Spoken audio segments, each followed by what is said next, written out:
On June 3, 2024, Paradox announced that the long-awaited Chapter 3 major expansion Roads to Power would release on September 24, 2024, with a short story trailer shown here in the background depicting some subtle methods of Byzantine politicking. Roads to Power is, to put it bluntly, a DLC that I think will make or break CK3. With the ever-growing distaste for Legends of the Dead, a DLC I was initially excited for and warmed to, but have cooled considerably in the near 3 months since its release, and the wide belief that most of the game's DLC in general range from okay to not very good, it appears, to me anyway, that Paradox has their back against the proverbial wall when it comes to this game. While I personally think the modding community have done more than enough to keep the game alive and fun to play for the foreseeable future, I am aware that many players never touch mods at all, and so I can't use them as a barometer for the health of the current game. Therefore, I'm going to look at the base game and the DLC by themselves. With an evident 6-month gap between Legends of the Dead and Roads to Power, I, and I'm sure many others, have high hopes and perhaps no shortage of pessimism that Roads to Power will, or rather must, deliver on what is a wide array of promised features, or we very well may stop getting DLC altogether, or at the very least, stop caring. Alarmist maybe, but it might not be far from the truth. It wouldn't be the first time a Paradox game got abandoned prematurely and had to be saved by mods. In any case, let's talk briefly about Roads to Power's upcoming features, and do some speculation on what that could mean for the future of the game should all go well. And I can also discuss what would happen if it didn't, but I feel like you already know the answer to that. Features like a complete revitalization of the Byzantine Empire, one of the most popular places to play in the game, with a new form of government, administrative, a new influence resource, a manageable estate system, to include many others both functionally and cosmetically, landless gameplay, which we've seen some screenshots for of the camp, with a new resource being food, as seen here, and a new start date of 1178, 11 years before the Third Crusade in 1189, and just under 20 years before the Mongol invasion in 1206. People have discussed this DLC to death already. I myself made a video a few months ago when all the DLC were announced, speculating and just generally gushing over the proposed features of all of them. I'm not here necessarily to weigh in on those in detail, although I'm obviously excited to finally play a proper Byzantine run and to potentially experience a true Mountain Blade from Zero to Emperor type story in CK3 if that's what we get. Rather, I want to discuss why I think the DLC, if it turns out to be good, opens the door for a plethora of other avenues for CK3's future content, and why that's crucial to the longevity of this game at this point.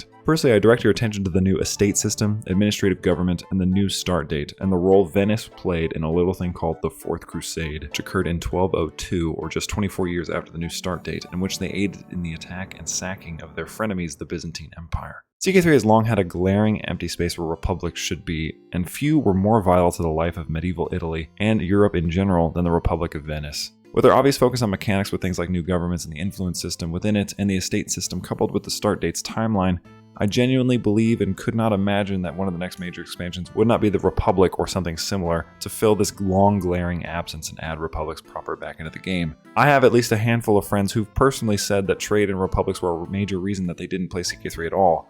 And given how Paradox has recently tried to incorporate DLC into each other, such as the court system being part of the ruler's legitimacy, or how the travel system from tours and tournaments seems to be a potential framework for landless, or so I think, I don't think it's a stretch to speculate this inclusion, nor would it take much effort to convert a royal estate to a doge palace or influence elections within the system, which seems like a one-for-one fit if done right. But what is a republic without trade? Since most people choosing to play as this type of government will likely want to play tall, what good would it be to simply have the government without all its tools? Paradox have previously said that they wouldn't add new start dates and trade among a few other things, but here we have a new start date just a few years post-launch.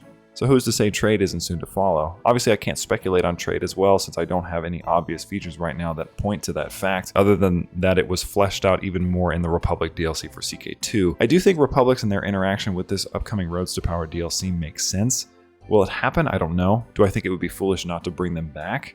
Yeah, absolutely. My second major bit of speculation stems from landless gameplay, particularly its evident focus on food. The DLC following Roads to Power Wandering Nobles, which aims at expanding the travel system, presumably also expanding it from the features landless will bring.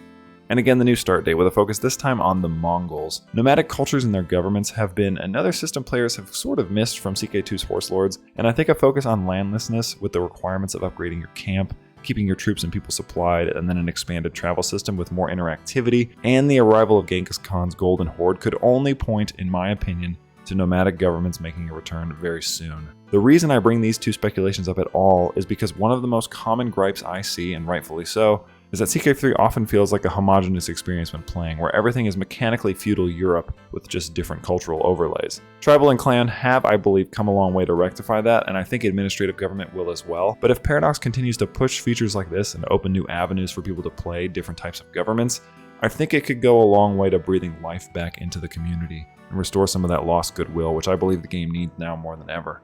I can't tell you how many comments I see explaining to me why CK2 is better than CK3, or why doesn't CK3 have this or that. If you want to save this game, I think you have to address those complaints. I believe Paradox is on their way to doing that, however I do fear that the current DLC model, if my speculation were to be correct, would mean we'd only be getting one government with 2 smaller DLCs per year, which would mean we could potentially not see some of these features for 1 to 2 years from now, which personally I think would be too late. CK3 turns 4 years old this year, and frankly has few good inclusions from its official content to show for it. Those who watch me regularly will know that while I mostly cover CK3 mods, I also try not to be overly critical or negative when it comes to the base game when I do talk about it, as I don't feel it's very constructive or useful to anyone to simply complain. But it would be dishonest of me if I didn't speak up and voice both my optimism and Paradox's ability to turn the ship from the rocks, as we've seen a company like Creative Assembly do recently with their much maligned Total War series, but also the reality that the shore is right there. If Roads to Power fails, I cannot imagine how the game will recover. I can't imagine I'd even want to keep playing if the only Crusader Kings DLC I've genuinely been excited for since 2022's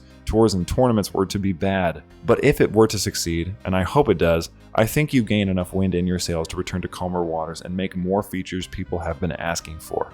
And I really, really hope what happens for CK3 is the latter. I think the time for useless pop-ups about your kid getting beaten up, someone farting in the courtroom, or yet another plague that pops up so ad nauseum it makes the feature a chore rather than an improvement to the game are over.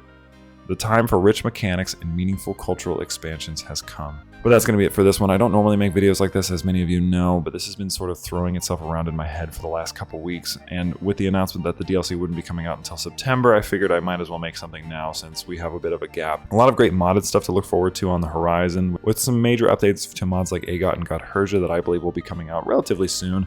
So at least we'll have something to tide us over. But if you have anything else you would be interested in hearing me talk about, then you can just leave a comment below. And if you like this video, make sure you do a little like and comment if you feel like it. But of course you don't have to. As always, I'm Soul, and I will happily see you in the next one.